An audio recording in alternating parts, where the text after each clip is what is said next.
Olá, caríssimos, eu sou Carlos A. Júnior e sejam bem-vindos ao projeto Um Quarto de Oração, na nossa catequese destrinchada.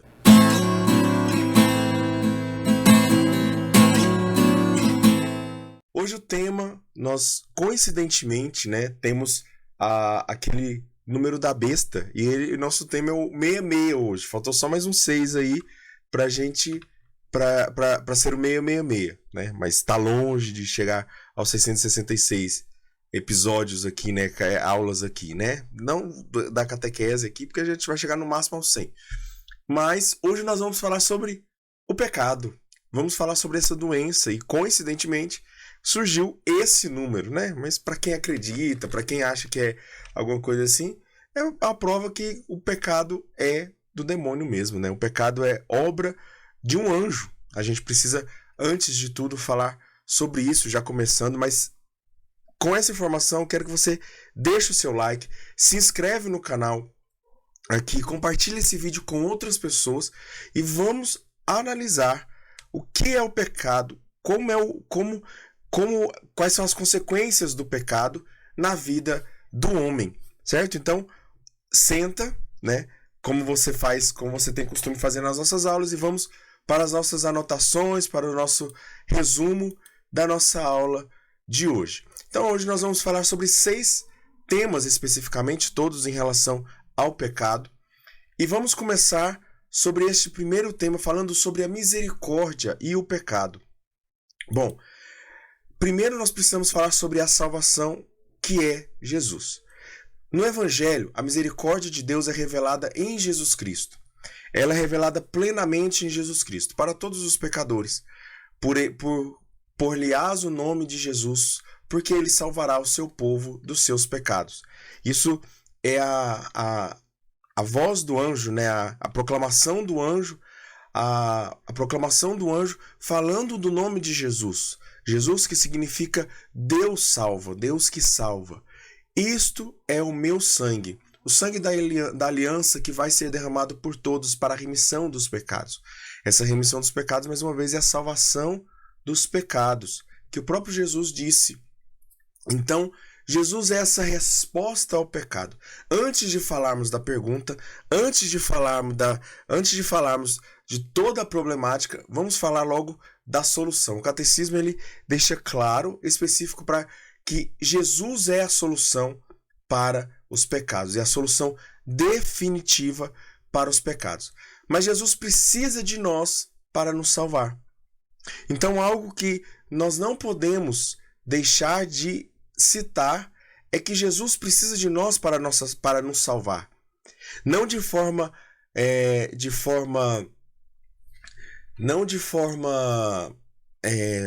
comunitária, mas de forma individual, porque ele veio salvar individualmente. Na cruz ele salva individualmente a cada um dos homens de toda a história, de toda a humanidade, de todos os tempos.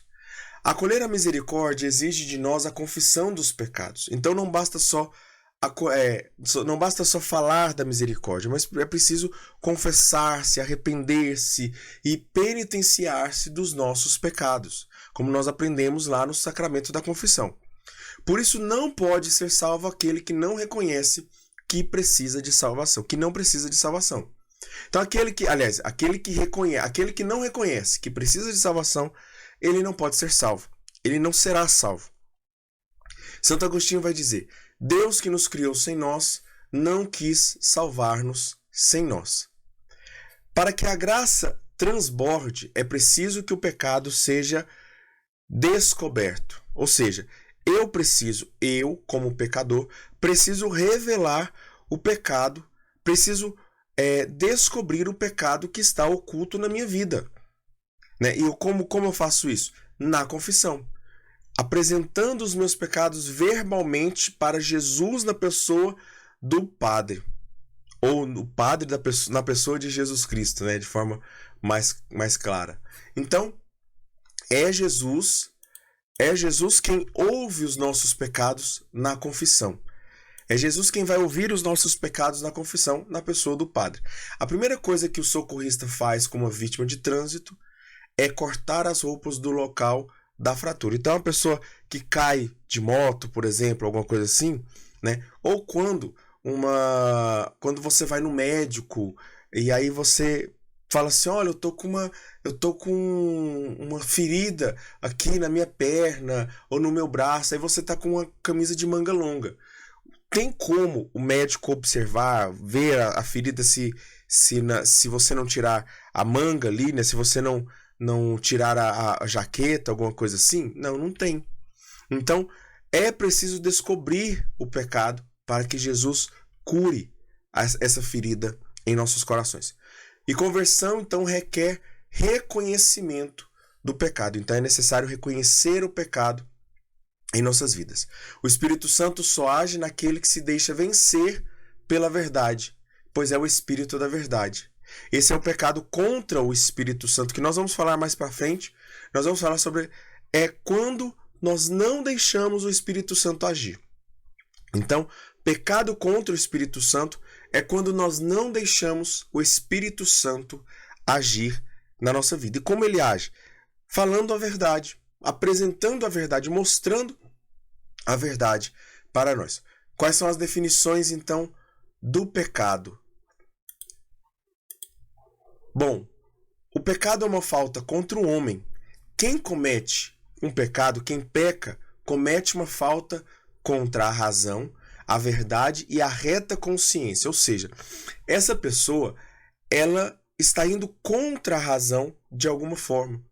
Ela está indo contra a verdade porque ela está criando mentiras para a sua vida.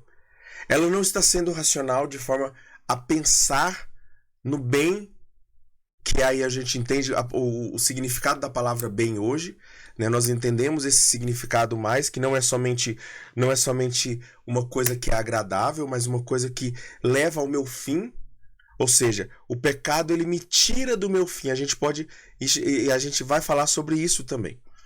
A reta consciência também. Ou seja, quando nós pecamos, quando se comete um pecado, o que acontece? Nós vamos contra a nossa própria consciência. Nós já falamos sobre a consciência nas últimas aulas, né? O pecado, então, é uma falha contra o verdadeiro amor para com Deus e para com o próximo, por causa de um apego perverso a certos bens ou aos bens criados. Vamos lá. É quando o homem foi criado para um verdadeiro amor. Por um verdadeiro amor, que é Deus, e para um verdadeiro amor, que também é Deus. Quando nós, nesse meio do caminho, nos desviamos por conta da criação, de tudo aquilo que é criado, nós estamos pecando. O pecado é esse desvio do início ao fim. Então, o início da nossa vida foi pelo amor que Deus tem por nós, e o fim da nossa vida será para o amor que Deus tem por nós, para nós estarmos no amor que Deus tem por nós. Aquele que se desvia deste caminho, ele está pecando, ele está no pecado. O pecado, então, é uma ferida contra o próprio homem. Como é um ato de falsa caridade. O homem acha que está fazendo bem para si, mas está se ferindo. E pode ser por uma palavra, por um ato, ou um desejo contrário à lei eterna. O pecado também é uma falta contra Deus. O pecado é contrário ao amor que Deus nos tem e afasta dele e nos afasta dele e dos nossos corações.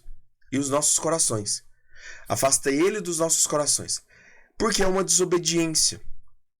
Nós vamos observar que o pecado nada mais é do que eu dizer o que é melhor para mim. Eu dizer o que é melhor para mim. Eu citar, não Deus citar. É o conhecimento do bem e do mal. Eu defino o que é bom e o que é ruim para mim, não Deus. Isso é orgulho, isso é desobediência. Isso é querer ser como Deus, como o Gênesis vai dizer. É uma revolta contra Deus. É uma revolta contra Deus. É um desejo de ser como deuses, como já disse. É querer determinar o que é bom e mal, e é uma exaltação orgulhosa de si mesmo. Para definir, o pecado é o amor de si próprio até o desprezo de Deus. A santidade, ela é o amor a Deus até o desprezo de si. Se você for reparar a vida dos santos, todos os santos chegaram a essa grande filosofia de vida, que eles não levavam-se em conta de nada e levavam Deus em conta de tudo, a ponto de dar a vida para que Cristo seja a verdade, Cristo seja testemunhado, para que Deus seja testemunhado, para que o verdadeiro Deus apareça. Então, você percebe a diferença entre os mártires e os santos com as pessoas que pecam. O mártir, ele fala, eu não sirvo de nada, quem serve, quem é para mim, a quem eu devo o meu amor é Deus. Já o pecador, né, a pessoa que está entregue ao pecado, ela está se amando e desprezando a Deus. O pecado é diametralmente oposto à obediência de Deus, à obediência de Jesus. Por quê? Porque Jesus é o homem mais obediente que existiu. O pecado é vencido na paixão. A misericórdia e a obediência de Cristo vence o pecado. Então, a misericórdia, que é o quê? Que é esse movimento de Deus até o povo, e a obediência, que é esse movimento do homem até Deus. Jesus, ele consegue fazer esses dois movimentos simultaneamente, porque ele é 100% Deus e 100% homem. Ele consegue fazer esses dois movimentos. Então ele é essa interlocução, esse intercessor, único intercessor sobre todas as coisas, porque ele está no centro, ele está nessa ligação, nesse movimento da misericórdia com a obediência, da misericórdia de Deus para com o homem e da obediência do homem para com Deus. Na paixão vemos a manifestação mais extrema da violência do pecado, que é a morte de Deus. Então, a gente percebe que a grande pessoa, aquele que mais pagou pelo pecado foi Deus. Quem mais sofreu por conta do pecado foi Deus. Porque Deus, a gente precisa entender isso, né? Lembrar daquilo que é ofensa. Ou seja, o que é mais ofensivo? Uma pessoa que o que chama mais atenção? O que tem mais valor? A morte de um poderoso ou a morte de um qualquer? Né? Obviamente que eu não estou aqui falando de forma que, óbvio, todo mundo é igual perante a Deus, nós somos iguais perante a Deus, mas obviamente existem mortes e mortes, existem pessoas, né? Existem pessoas e pessoas. Pessoas com mais nível e pessoas com menos. Agora você imagina uma pessoa que é infinita como Deus. Então a ofensa, ela também é infinita. A morte dela também é infinita. Também é de chamar uma atenção profunda. Então, o que matou Jesus? O que foi que causou a morte de Jesus? Basicamente, a gente pode falar que as pessoas elas confundem muito, mas elas precisam lembrar que foram atos humanos. Foram atos humanos. Tem uma carga espiritual extrema ali, mas o que eu estou dizendo é quais foram os atos humanos que mataram Jesus? A incredulidade ali das pessoas que estavam à volta de Jesus na época da sua paixão, o ódio de alguns, o assassínio, a rejeição, o escárnio, a covardia, a crueldade, a traição, por exemplo, de Judas, a negação de Pedro, o abandono de muitos dos discípulos. Então, o sacrifício de Cristo torna-se a fonte de onde brotará o perdão dos nossos pecados. É do perdão, é da cruz, é da paixão de Jesus que brota a salvação de Cristo nos nossos pecados, pelos nossos pecados. Vamos olhar agora a diversidade dos pecados. Quais são os pecados? Quais são essa lista de pecados que nós podemos citar? Vamos citar muitos aqui, né? Nós podemos ver aqui esses aqui, vamos falar pouco a pouco deles e dar exemplo sobre eles. Mas não vamos discorrer muito sobre eles não, tá bom? Porque são definições do português, do dicionário, que você pode encontrar em qualquer lugar, né? Mas para a gente ver essa identificação aqui. A imoralidade é o comportamento sexual considerado inapropriado ou contrário às normas éticas. Então, é um comportamento sexual que é inapropriado. Por exemplo, o adultério ou a prostituição. A impureza é qualquer forma de comportamento ou pensamento que corrompe a pureza moral ou espiritual. Por exemplo, pensamentos lascivos, consumo de pornografia e assim por diante. A libertinagem é a conduta excessivamente indulgente ou licenciosa, especialmente em relação aos prazeres sexuais. Exemplo, a orgia, o hedonismo extremo. Hedonismo, que é a busca do prazer, né, de forma extrema. E aí a gente pode observar essa palavra licenciosa, aquela pessoa que, isso pode, não tem nada a ver, sabe? Então, é esse licencioso que está sendo dito aqui. A idolatria, que é a adoração ou veneração excessiva de ídolos ou objetos em lugar de Deus. Observa aqui que a palavra excessiva está se fazendo muito parte. Por quê? Porque você pode venerar. Você pode venerar pessoas. Você pode respeitar pessoas. Não de forma excessiva. De forma que elas se sobressaiam de Deus. E aqui a gente entra nos santos. Mas também a gente pode entrar nas pessoas físicas também, que fizeram coisas humanas, coisas seculares também, né? Jogadores de futebol, cantores e tudo mais. Essa veneração não é errada. Essa veneração não é errada. E até mesmo quando as pessoas falam assim, você gosta de lasanha? Aí a outra pessoa fala assim, nossa, eu adoro lasanha. Aí a outra, não, adorar somente a Deus.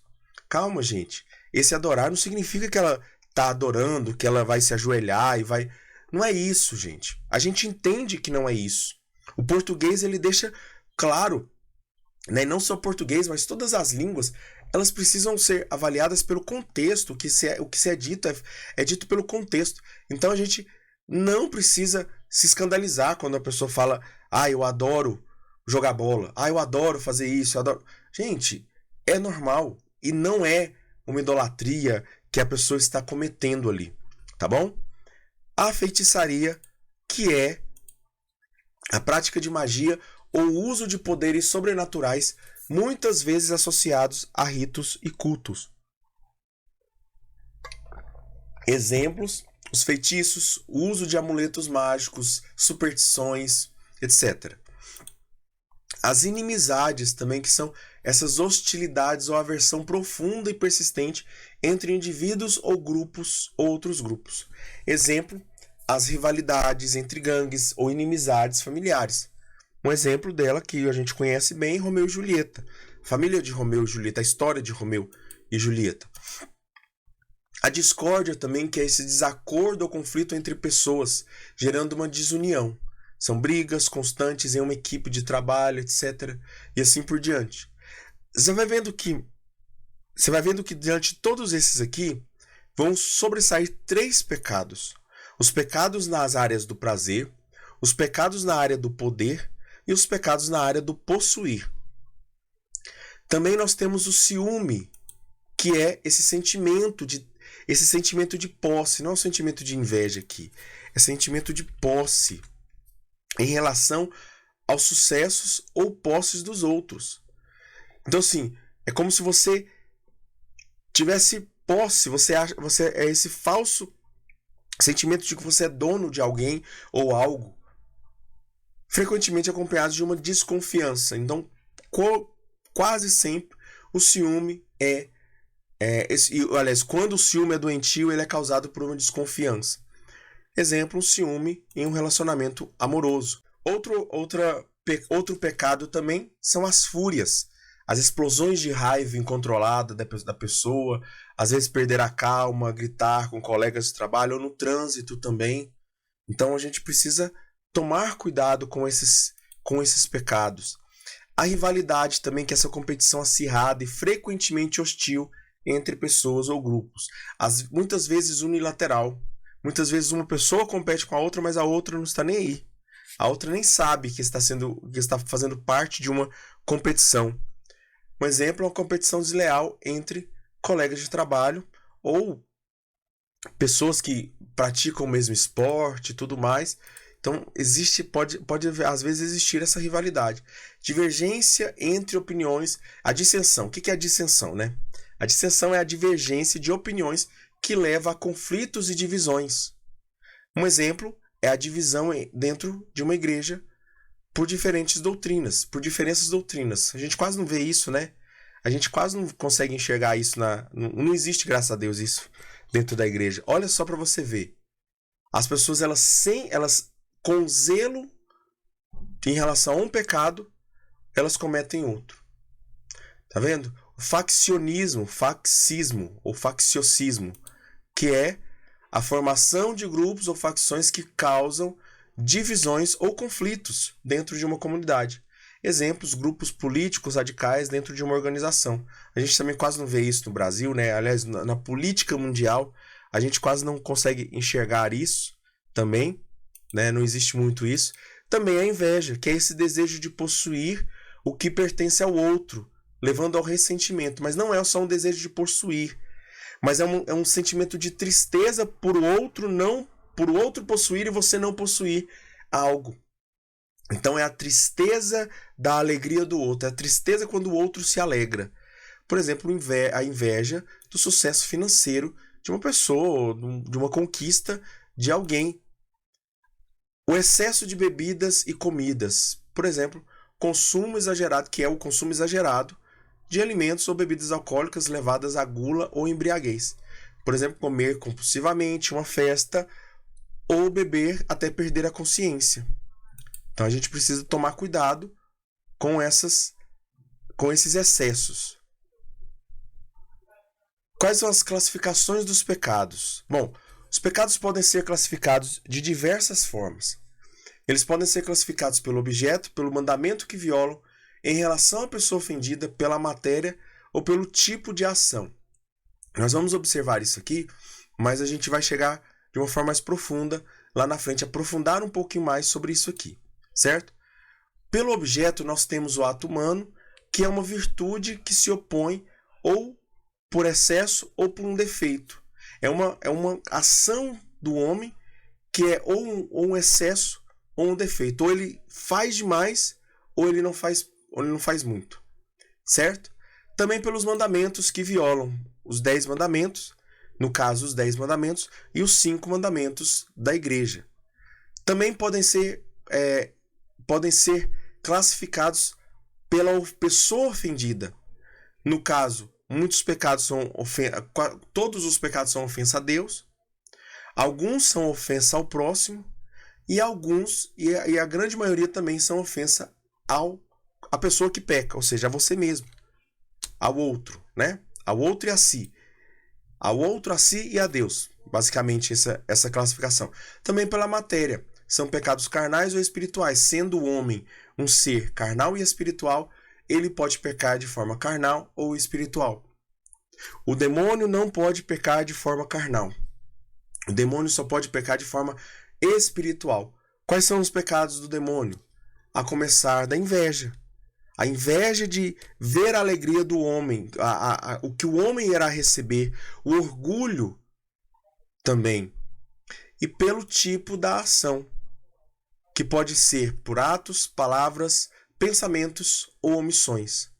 No coração do homem existem duas naturezas contrárias: a natureza enraizada do pecado e a natureza da caridade, princípio das boas obras e puras.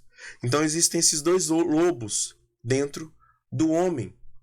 Esse lobo bárbaro e esse lobo cristianizado, ou cristão, né? Esse lobo transformado à imagem de Cristo. Então existem essas duas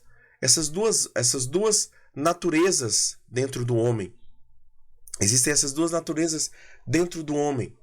Tanto a natureza bárbara, que quer o pecado, que procura o pecado, quanto essa natureza cristã, a imagem e semelhança de Deus, que quer fazer a vontade de Deus.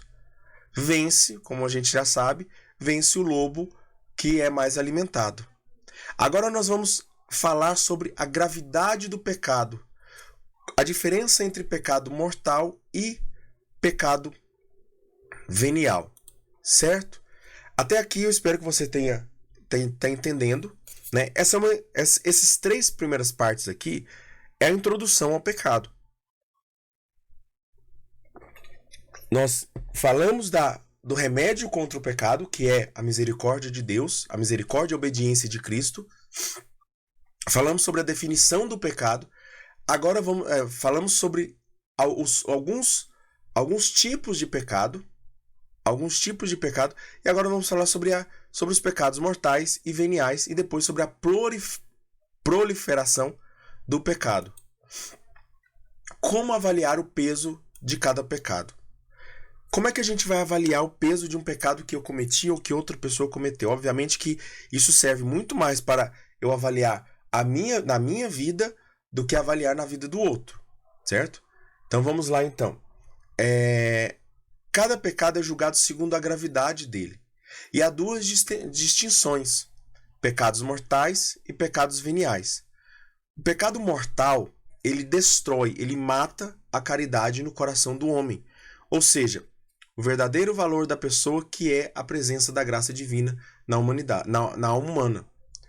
O que dá valor ao ser humano é a caridade de Deus na sua vida. É a caridade de Cristo na sua vida. Então, quando nós pecamos mortalmente, nós matamos a caridade. O pecado mortal mata a caridade em nós. Isso não significa que nós somos incapazes de sermos caridosos. Não é isso. Significa que nós somos incapazes de experimentarmos a caridade de Deus, ainda que Deus continue derramando a sua caridade sobre nós. Então, não é que eu fique incapaz de ser caridoso. É que eu fico incapaz de receber a caridade de Cristo na minha vida, a caridade de Deus na minha vida. O pecado mortal, então, desvia o homem do bem superior, que é Deus, para um bem inferior, que é a criação. É o amor da criação e o desprezo de Deus. Então, o que é esse pecado? É o amor à criação, ou aquilo que é criado, e o desprezo do Criador. O pecado venial, então, ainda deixa subsistir a caridade, embora ofende e fere a caridade na vida do homem. Então ela ofende e fere a caridade. Imagina que exista um ser dentro de nós que nos liga até Deus. Esse ser é a caridade. Esse ser, né, se a gente fosse personificar, e de fato ele é uma pessoa, que é o próprio Espírito Santo. E quando nós pecamos mortalmente, nós matamos a ação do Espírito Santo nas nossas vidas. Nós impedimos, colocamos uma barreira na ação do Espírito Santo nas nossas vidas. Isso não significa que o Espírito Santo não possa agir ainda nas nossas vidas. Pelo contrário, ele age também nas nossas vidas, ainda em pecado, mas para a nossa conversão. E o pecado venial, os pecados veniais, ou seja, que não são pecados de morte, né? A palavra venial é isso, que não são pecados de morte, eles ainda deixam subsistir a caridade, mas ela ofende e fere. Vamos falar um pouquinho mais sobre o pecado mortal e pecado venial. O princípio de nossas vidas é a caridade. A gente entende isso aqui. Para entender o pecado, é preciso entender o seu oposto, que é a obediência e a caridade de Cristo. Por isso nós falamos lá no início dessa obediência e da caridade, dessa misericórdia de Cristo. Por isso Jesus veio pregar a caridade. Por isso os evangelistas, os discípulos, pregaram a caridade. O princípio de nossas vidas é a caridade. O pecado mortal ataca e mata a caridade em nós. Esta caridade é a graça do perdão que Deus nos deu no batismo e nos dá em cada confissão. Então a caridade é justamente essa ação, esse movimento de Cristo, que é misericórdia e obediência. É esse movimento de Cristo que são essas duas coisas, misericórdia e obediência, que ele derrama sobre nós. Ele derrama sobre nós através do nosso batismo e através de toda a confissão. A confissão, então, funciona como uma ressurreição da caridade na alma, já que a caridade na alma está morta. Requerem-se, então, 3 condições simultâneas. Olha aqui, ó. 3 condições. Para entender isso aqui, ó, é preciso principalmente entender isso aqui, ó. 3 condições simultâneas, ou seja, que acontecem ao mesmo tempo. Que acontecem do mesmo jeito. Ou seja, se faltar uma dessas, é pecado venial. Nós veremos lá na frente. Se faltar, é preciso então ter matéria grave, consciência e deliberação para que seja considerado um pecado mortal. Certo? O que é matéria grave? São todos os pecados contra os 10 mandamentos. A gravidade dos pecados pode ser elevada ou diminuída conforme a matéria do pecado e a qualidade das pessoas lesadas. Então vamos lá. A matéria pode ser elevada ou diminuída conforme a matéria do pecado. Vamos entender primeiro a matéria do pecado. O que é mais grave? Uma ofensa a Deus ou uma ofensa aos seus pais? Uma ofensa a Deus. O que é mais grave? Uma ofensa aos seus pais ou uma ofensa a uma pessoa qualquer na rua que você não conhece? Uma ofensa aos seus pais. O que é mais grave? Uma ofensa à sua esposa ou uma ofensa aos seus filhos? Uma ofensa à sua esposa, que é a sua própria carne.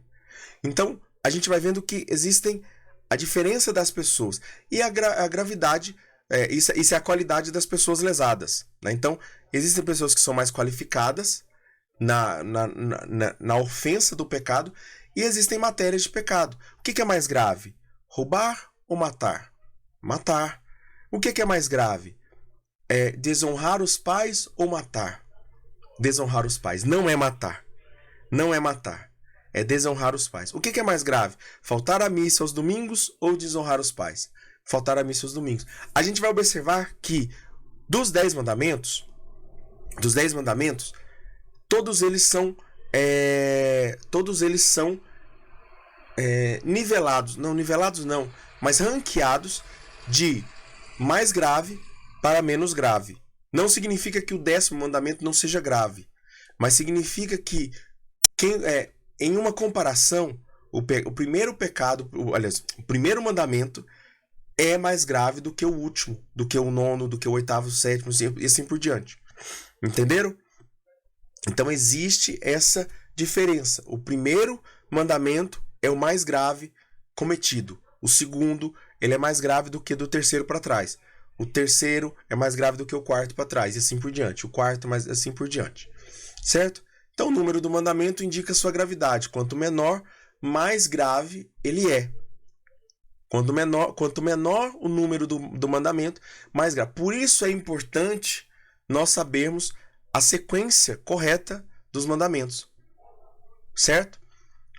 Uma violência cometida contra pessoas da família é mais grave que a exercida contra estranhos. São ofensa a Deus e ao homem. São ofensa a Deus e ao homem. Então aqui a gente tem a matéria grave. Agora, a segunda condição simultânea, que é a consciência, para que seja pecado mortal. A consciência, então, a consciência do pecado, ou seja, cometer um pecado sabendo que aquilo é pecado. Cometer um pecado sabendo que aquilo é um pecado. Ou seja, eu cometi o pecado da mentira, mas eu não sabia que mentira é pecado. Eu não sabia que mentir para uma pessoa, mentir não era pecado, eu não sabia. Não me ensinaram isso. Logo, eu não tenho uma consciência. Logo, essa pessoa que não foi ensinada isso, ela não pode cometer um pecado mortal na ignorância dela. Então, o conhecimento, ele precisa ter um conhecimento do caráter pecaminoso do ato e da sua oposição à lei de Deus.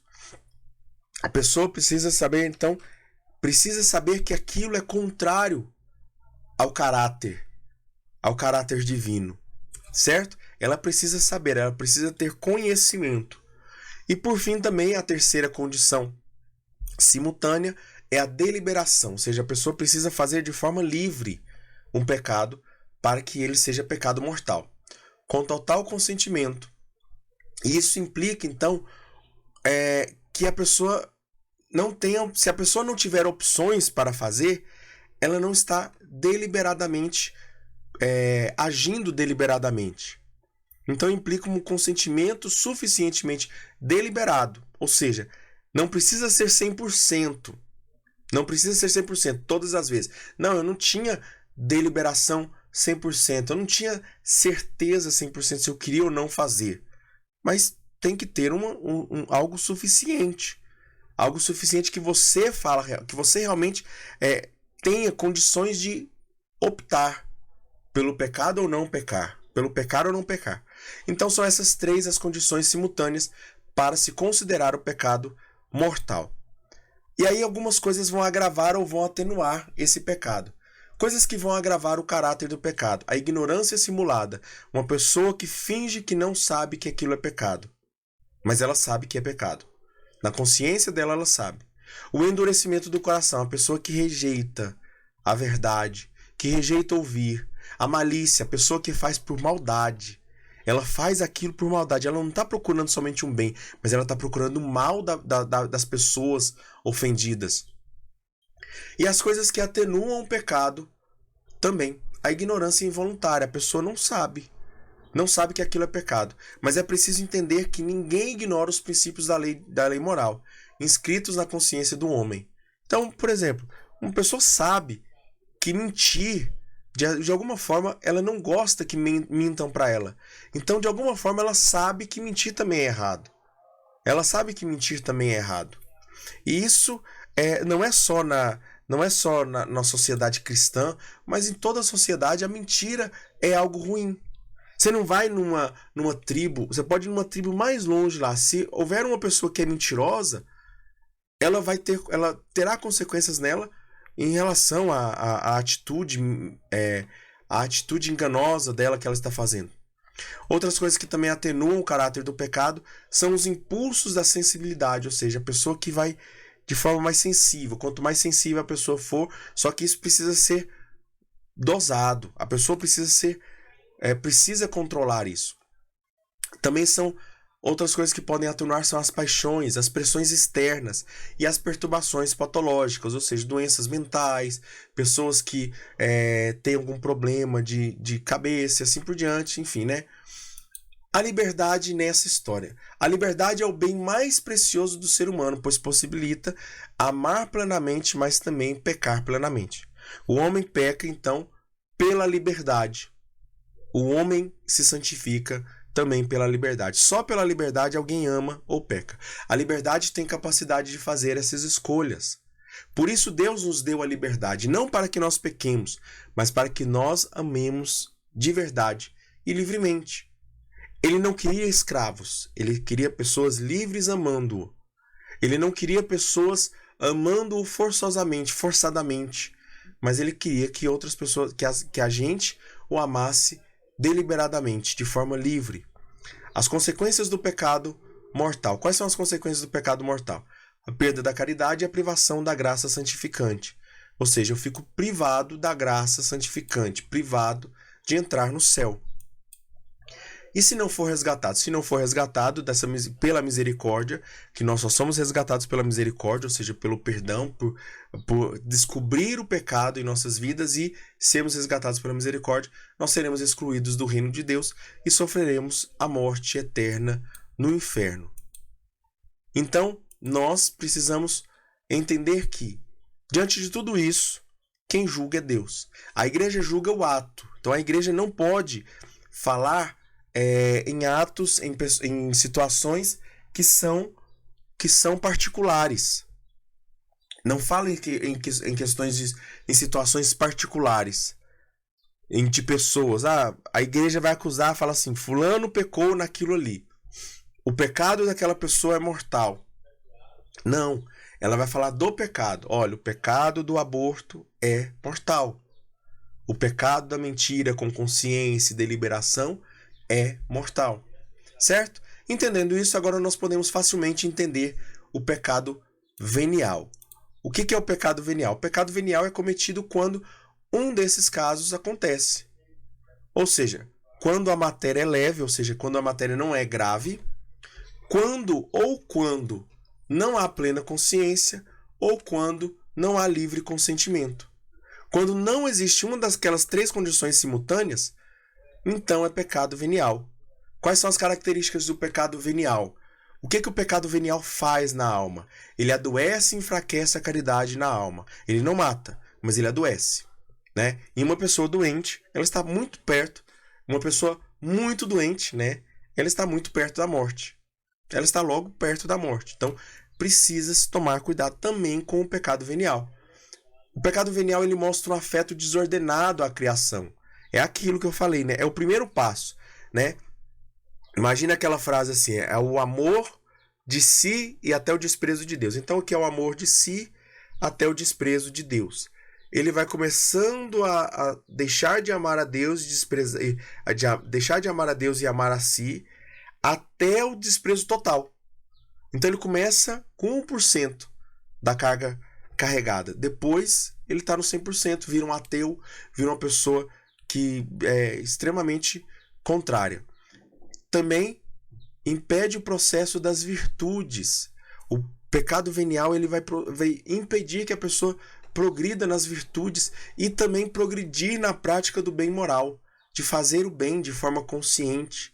Você percebe que as pessoas que estão mais envolvidas no pecado, elas estão mais com a mente obscurecida. É muito mais difícil iluminar uma cabeça que está longe de Deus no pecado do que uma pessoa que está ali tentando viver a santidade. Não estou dizendo uma pessoa que é santa, estou dizendo uma pessoa que está tentando viver a santidade. Se você fala uma verdade para uma pessoa, falar de um jeito para uma pessoa, falar de outro jeito para outra, são duas pessoas diferentes. Né? Essas duas pessoas, uma pessoa que está o tempo todo na farra, na cachaça, no aborto, e nessas tantas outras coisas, essas realidades, né? Que só vem isso. Não estou falando que alguma dessas coisas, enfim, não esquece o que eu falei. Porque eu citei pecados extremamente contrários aqui, né? Mas o que eu estou dizendo e aí aquela pessoa, para falar de Deus para uma pessoa, assim, é diferente para falar de Deus para uma pessoa que está vivendo a santidade. Então, uma pessoa é muito mais fácil. Muito mais fácil. Então, quanto mais a pessoa está buscando a santidade, menos no pecado venial, mais fácil é falar de moral para essa pessoa. Também os pecados veniais merecem penas temporais e sem arrependimento dispõem ao pecado mortal. É aquilo que eu falei. Uma pessoa doente, ela está não é disposta, né? Mas ela está caminhando para a morte. O pecado venial, então, ele não quebra a aliança com Deus. E ele se restaura com a graça de Deus. Ou seja, na própria Santa Missa, ele já é restaurado. O pecado venial, ele não priva da graça santificante. Ele não priva da amizade com Deus. Ele não priva da caridade. E ele não priva da bem-aventurança eterna. Certo? Santo Agostinho vai dizer assim, enquanto vive na carne, o homem não é capaz de evitar totalmente o pecado. Então nós nunca seremos capazes de evitar totalmente o pecado. Pelo menos os pecados leves, que são os pecados veniais. Mas esses pecados que chamamos leves, não os tenhas por insignificante. Se os tens insignificantes, quando os pesas, treme quanto os contas. Treme quando os contas. Muitos objetos leves fazem uma massa pesada. Muitas gotas de água enchem um rio. Muitos grãos fazem um monte. Onde então está a nossa esperança? Antes de mais, na confissão. Ou seja, uma praia ela é feita de vários grãos de areia. Você não fala que um grão de areia é uma praia, mas muitos grãos de areia fazem uma praia. Então, os pecados veniais eles podem ser assim. Eles podem não ser uma gota não afoga uma pessoa, mas várias gotas de água afogam uma pessoa, certo? O pecado contra o Espírito Santo. O que é o pecado contra o Espírito Santo? É esse pecado onde todo aquele que é pecador não se arrepende. Por quê? Porque a ação do Espírito Santo nas nossas vidas é nos santificar. A ação de Deus Pai é nos criar. O movimento do Pai Criador é nos criar, né? O movimento do Filho Redentor é nos redimir, nos dar redenção, nos dar salvação. E o movimento do Espírito Santo é nos santificar. Na verdade, não seria só Espírito Santo, é Espírito Santificador, que é como a igreja nos chama. Espírito que nos faz santo. Espírito que nos faz santo. Então, o pecado contra o Espírito Santo é todo aquele onde o pecador ele diz assim: eu não preciso de arrependimento. Eu não me arrependo disso. Então ele está indo contra o Espírito Santo. Deus não põe limite na sua misericórdia, mas só recebe quem não se recusa a receber livremente pelo arrependimento. Para finalizarmos, nós vamos falar sobre a proliferação do pecado, certo? Como é que é o progresso do pecado na vida do homem? O pecado tem efeito cumulativo. O pecado leva a mais pecado, formando hábitos viciosos. Então, uma gota leva a outra gota, leva a outra gota, leva a outra gota, que afoga a pessoa e que mata a pessoa. O primeiro gole, talvez, da pessoa que está se afogando, não mata ela. Mas se você não tirar ela dali, ela vai morrer. A repetição de atos pecaminosos gera inclinações perversas. Então, quanto mais... eu tenho para mim como os pecados se eles fossem um corredor. Imagine um corredor cheio de portas seladas. Então, no início da nossa vida, a gente tem todas as portas ali seladas e vários corredores, né? De forma especial, 3 corredores ali, os corredores o corredor do poder, do prazer e do possuir.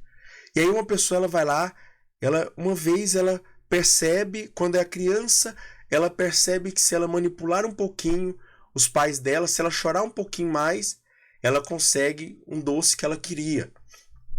E aí ela rompe aquele selo do poder. Ela tem poder sobre o pai dela. Ela gosta daquele poder sobre o pai dela. E aí, consequentemente, ela também tem poder. Ela tem prazer de fazer isso e prazer também no doce. E aí ou às vezes ela é egoísta. O brinquedo é meu. E ela vai rompendo esses selos. Quanto mais a pessoa vai rompendo, o selo ele não pode ser renovado ou restaurado. Então ela tem as portas ali abertas, livres, mas no início da nossa vida todas as portas estão bloqueadas. Nós que escolhemos abrir ou não. O pecado então obscurece a consciência e corrompe o julgamento moral. Então ele deixa a pessoa obscurecida para esse julgamento. O pecado reforça-se, mas não destrói completamente o sentimento moral, certo? Então ele vai progredindo na ação, nós vamos progredindo. Então você pode reparar, aquela pessoa que cometeu um pecado, por exemplo, um pecado que é grave, que é o do estupro, ela não começa com o estupro, muitas vezes ela começa na masturbação, na pornografia, ela começa no voyeurismo, e ela vai indo, ela vai progredindo. Ela vai progredindo. Por isso é tão grave. E todos os pecados grandes e assustadores, eles começam com pecados pequenos. Certo? Quais são as classificações dos vícios? Classificação dos vícios. Vícios são classificados segundo as virtudes opostas ou pecados capitais. Então, nós vamos ter as virtudes, as 7 virtudes e os 7 pecados capitais, que são opostos às 7 virtudes. Quais são esses pecados capitais? Que são derivados de São João Cassiano e São Gregório Magno. Os pecados capitais, eles têm natureza. O que são pecados capitais? São chamados porque geram outros pecados e vícios. Eles são cabeça de outros pecados. Eles geram outros pecados. E a lista dos pecados capitais é a soberba, avareza, inveja, ira, luxúria, gula e preguiça, ou também a assídia. certo? Então, soberba, avareza, inveja. Essa aqui a gente já conhece, vê, até mesmo os desenhos são reproduzidos, né? Muitos desenhos reproduzem esses desenhos, filmes, reproduzem essas ideias de pecados capitais. Quais são os pecados que clamam o céu? A tradição catequética lembra da existência de pecados que clamam ao céu, que são alguns exemplos, por exemplo, o sangue de Abel, o pecado contra Abel, que Caim mata Abel, o pecado também dos sodomitas, o pecado do povo oprimido no Egito, o clamor do povo no Egito, quando Deus fala com Moisés, ele vai dizer: eu ouvi o clamor do meu povo. Ou seja, é um pecado grave que clama aos céus, que chega até Deus. É tão absurdo que chega até Deus. Também, outra coisa também são os lamentos dos estrangeiros, da viúva e do órfão. As dificuldades, deixar pessoas que não têm ninguém oprimidas. Também as injustiças sociais contra todos os trabalhadores, as pessoas que são responsáveis por uma família e tudo mais, etc. Isso pais e mães, de forma mais clara. Quais são as responsabilidades do pecado no pecado dos outros? Ou seja, qual que é a minha responsabilidade quando o outro peca? Ou quando eu peco? O que eu posso causar no pecado do outro? O que eu posso gerar para que o outro peque? O pecado é considerado um ato pessoal, porém, temos responsabilidades no pecado de outras pessoas, quando nós cooperamos, seja por conselhos, seja por ações, seja por exemplos, nós temos essa responsabilidade no pecado do outro. E de forma com participação direta, com apoio, ou não denunciando o pecado também, ou também protegendo os pecadores, dizendo: não, deixa ele fazer isso. Sabe aquela mãe que protege a criança para falar a verdade, e aí vai deixando a criança mentir, manipular e tudo mais? Então, é um pecado que a mãe também está cometendo. E ela tem participação nesse pecado do filho. E a obrigação, a gente precisa, então, nós somos obrigados a intervir nesses pecados. Nós somos obrigados.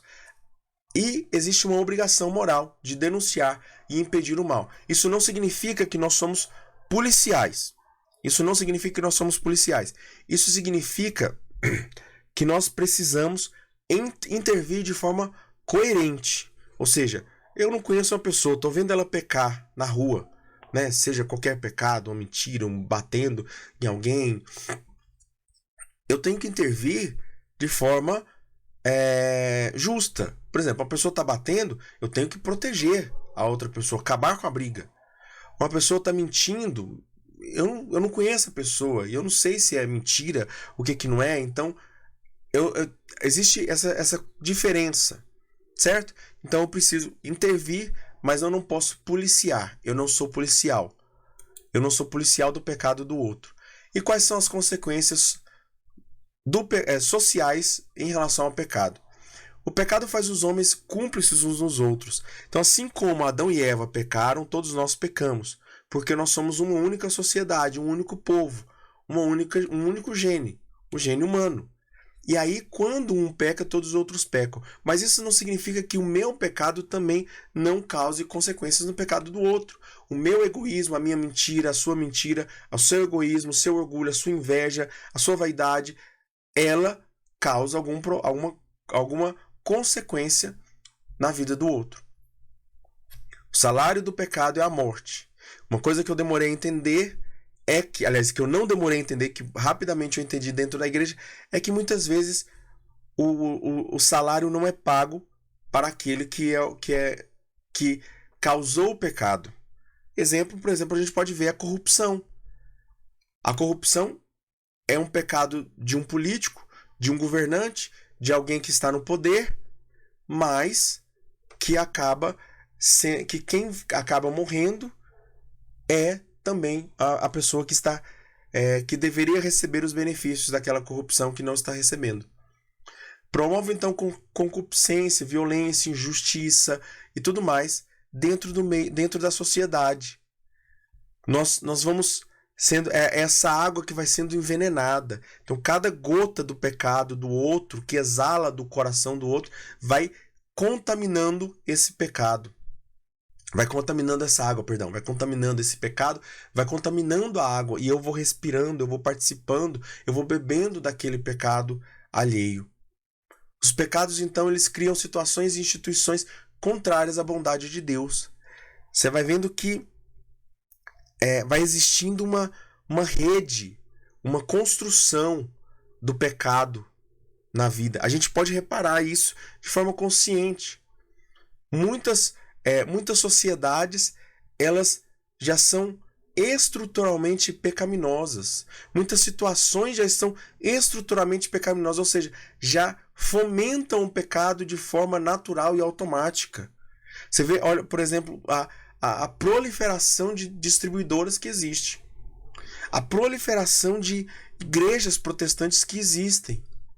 Que falam o que quer sobre Deus e que quem diz o que é certo e o que é errado sou eu, não é a igreja.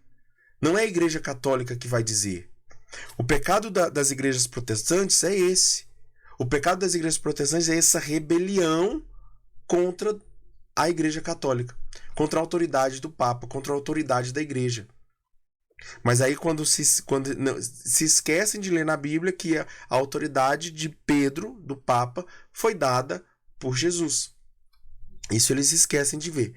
Então, nós precisamos observar toda essa estrutura que vai causando, vai gerando essa estrutura dentro da sociedade.